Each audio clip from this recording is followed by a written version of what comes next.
Hey guys, it is round two. Um, New environment. Welcome to my home. Behind me is the life calendar. I just wanted to show you guys. Remember, I've talked all about the life calendar. So, 52 boxes across. Okay, this is gonna be tough. I'm gonna switch it. No, okay. 52 boxes across. And then 90 boxes down, and that is 90 years of life. So you guys are like right there. Yeah, and then you've got all of that life left. Woo! Okay. Um, Maybe I'll get a life calendar for the English classroom. Okay, so we were at horrible beginning to a video. So he was at Faber's house, right? And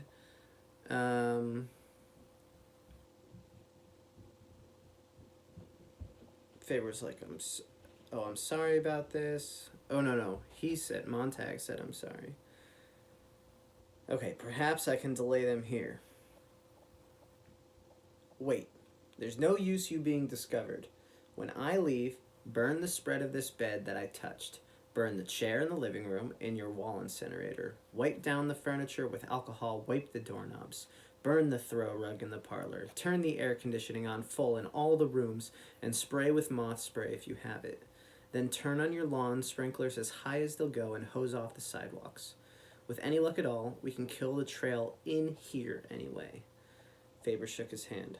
I'll tend to it. Good luck. If we're both in good health next week, the week after, get in touch. General delivery, St. Louis. I'm sorry, there's no way I can go with you this time by earphone. That was good for both of us, but my equipment was limited. You see, I never thought I would use it. What a silly old man. No thought there. Stupid. So I haven't another green bullet, the right kind to put in your head. Go now. One last thing. Quick. A suitcase. Get it.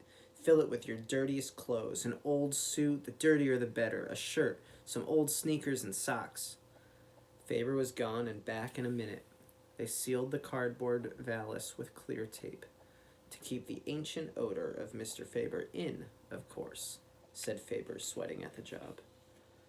Montag doused the exterior of the valise with whiskey. I don't want that hound picking up two odors at once. May I take this whiskey? I'll need it later. Christ, I hope this works. They shook hands again and going out the door glanced at the TV. The hound was on its way, followed by hovering helicopter cameras, silently sniffing the great night wind. It was running down the first alley. Goodbye! And Montag was out the back door lately, running with the half-empty valise. Behind him, he heard the lawn sprinkling system jump up, filing the dark air with rain that fell gently and then with a steady pour all about, washing on the sidewalks and draining into the alley. He carried a few drops of this rain with him on his face. He thought he heard the old man call goodbye, but he wasn't certain. He ran very fast away from the house, down toward the river. Dum-dum-dum! Montag ran.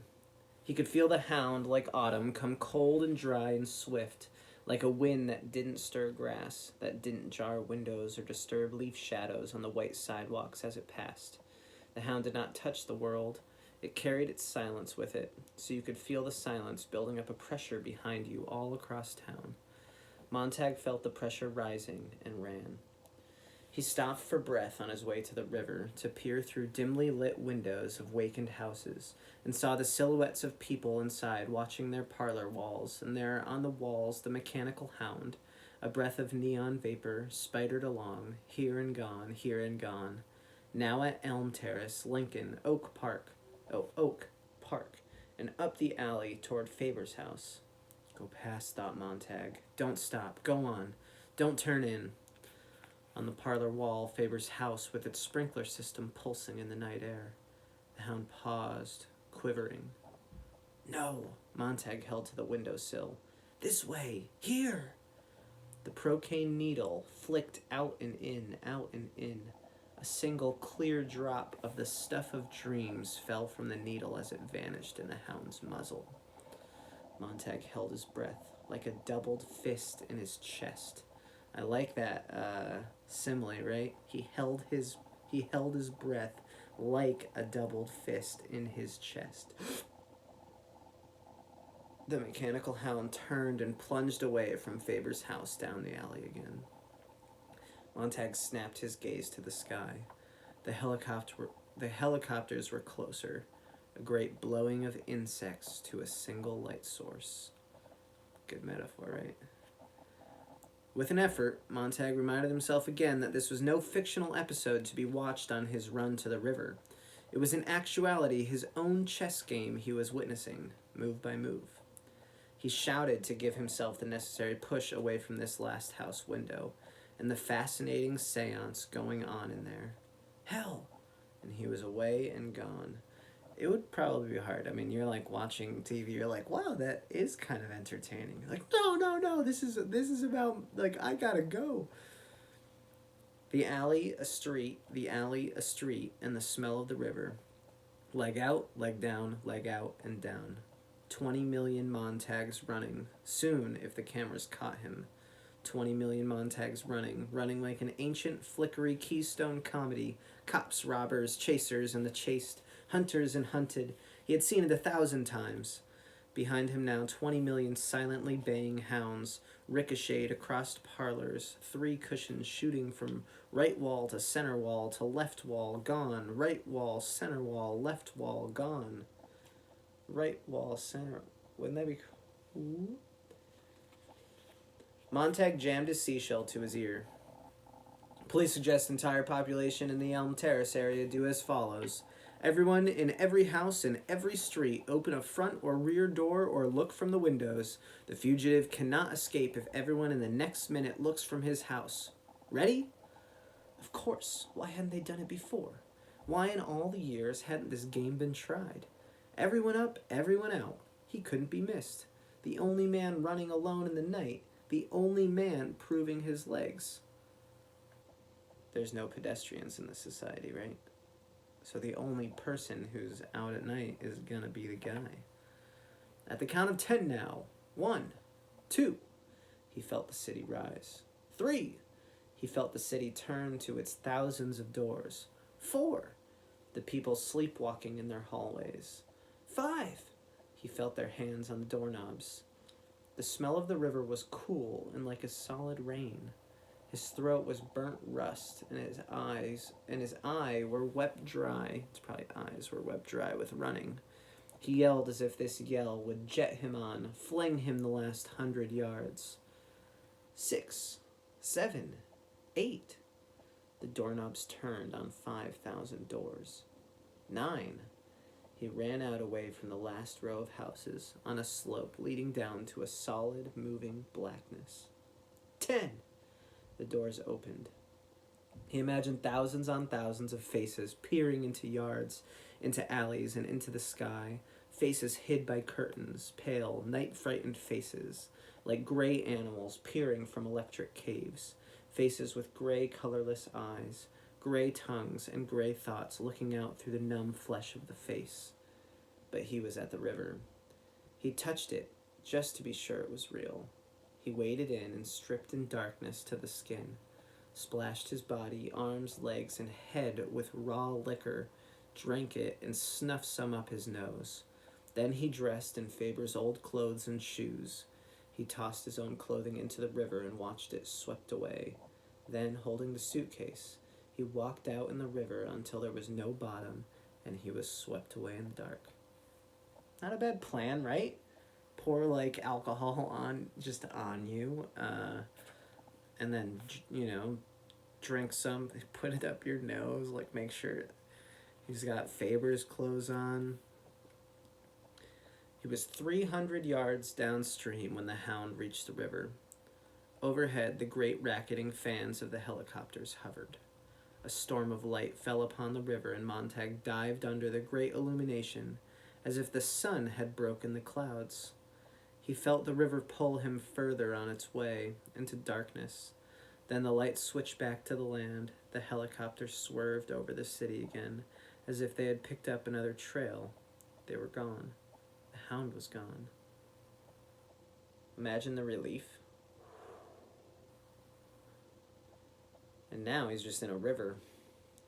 Now there was only the cold river and Montag floating in a sudden peacefulness, away from the city and the lights and the chase, away from everything. He felt as if he had left a stage behind and many actors. He felt as if he had left the great seance and all the murmuring ghosts. He was moving from an unreality that was frightening into a reality that was unreal because it was new.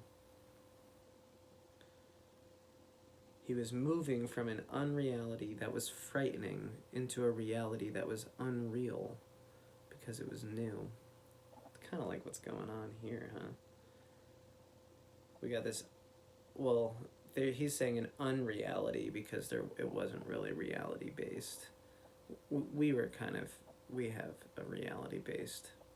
We would be moving from a reality that was frightening into maybe an unreality that's real. Actually, everyone stay in your homes. I hope you guys are doing okay with that too. It's very interesting. Make sure you get outside. Go outside. You can go outside. It's totally fine. Just on the nice days, do the social distancing, stay the 6 feet away, but go outside. The black land slid by, and he was going into the country among the hills. For the first time in a dozen years, the stars were coming out above him, in great processions of wheeling fire. He saw a great juggernaut of stars form in the sky and threaten to roll over and crush him. He floated on his back when the Valais filled and sank, and the river was mild and leisurely, going away from the people who ate shadows for breakfast and steam for lunch and vapors for supper. Ooh! Do you think, so did they actually eat shadows for breakfast and steam for lunch and vapors for supper? What do you think he means by that? Shadows, no substance. Steam, no substance. Vapors, no substance. And if they gorge themselves on that. This guy's writing, man. The river was very real. It held him comfortably and gave him the time at last, the leisure to consider this month, this year, a lifetime of years. He listened to his heart slow. His thoughts stopped rushing with his blood. He saw the moon low in the sky now. The moon there, and the light of the moon caused by what? By the sun, of course. And what lights the sun? Its own fire. And the sun goes on, day after day, burning and burning. The sun and time. The sun and time burning, burning. The river bobbled him along gently, burning. The sun and every clock on the earth. It all came together and became a single thing in his mind. After a long time of floating on the land, and a short time of floating in the river, he knew why he must never burn again in his life. The sun burned every day. It burned time. The world rushed in a circle and turned on its axis, and time was busy burning the years and the people anyway, without any help from him. So if he burned things with the firemen and the sun burned time, that meant that everything burned. One of them had to stop burning. The sun wouldn't, certainly. So it looked as if it had to be Montag, and the people he had worked with until a few short hours ago. Somewhere the saving and putting away had to begin again, and someone had to do the saving and keeping, one way or another, in books, in records, in people's heads.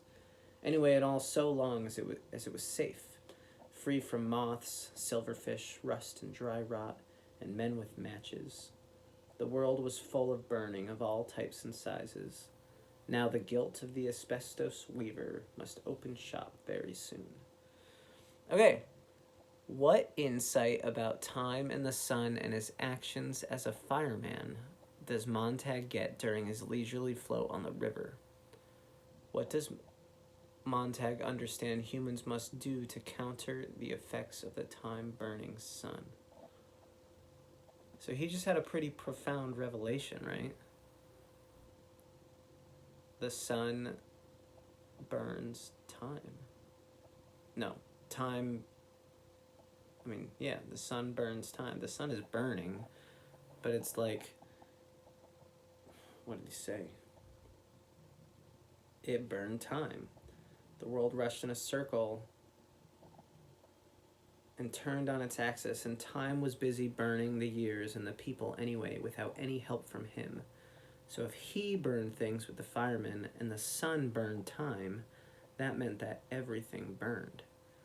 So he's like, whoa, like this world is in a state of destruction. Like time is consistently like going away, right? Like we're just running out of time all the time. It's just getting burnt up all the time. And he's a fireman and he's just burning everything, meaning that everything's burned. Someone's got to stop. Let's try to summarize that in like a sentence or two. What does he have to do?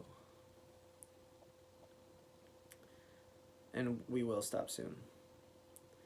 He felt his heel bump land, touch pebbles and rocks, scrape sand. The river had moved him towards shore. He looked in at the great black creature without eyes or light, without shape, with only a size that went 1,000 miles, without wanting to stop, with its grass hills and forests that were waiting for him. He hesitated to leave the comforting flow of the water. He expected the hound there. Suddenly the trees might blow under a great wind of helicopters. But there was only the normal autumn wind high up, going by like another river. Why wasn't the hound running? Why had the search veered inland? Montag listened. Nothing. Nothing. Millie, he thought. All this country here. Listen to it. Nothing and nothing. So much silence, Millie. I wonder how you'd take it. Would you shout, "Shut up, shut up"? Millie, Millie. And he was sad.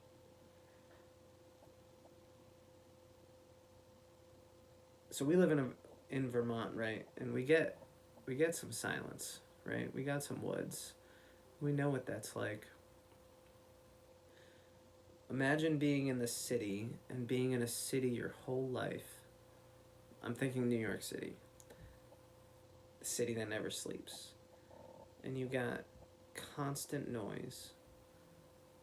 You have 3 walls for a TV. And you're constantly in that. So you just like, woo, so much stimulation.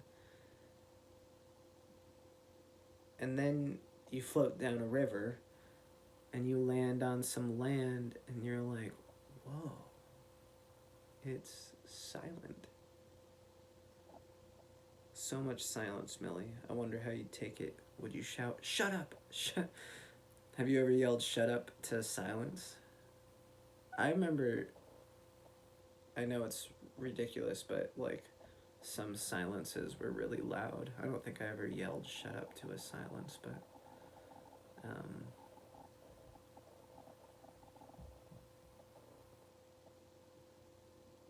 sometimes silence is uncomfortable.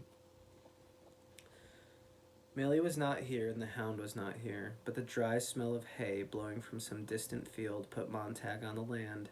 He remembered a farm he had visited when he was very young, one of the rare few times he discovered that somewhere behind the 7 veils of unreality, behind the walls of parlors, and beyond the tin moat of the city, cows chewed grass, and pigs sat in warm ponds at noon, and dogs bark after white sheep on a hill. Now the dry smell of hay, the motion of the waters, made him think of sleeping in fresh hay in a lonely barn, away from the loud highways, behind a quiet farmhouse. and under an ancient windmill that whirred like the sound of the passing years overhead. He lay in the high barn loft all night, listening to distant animals and insects and trees, the little motions and stirrings. So now he's going into a fantasy. But we are, let's see where we are.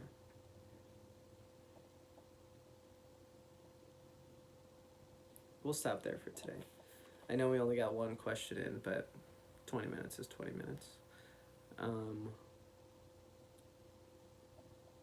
Cool.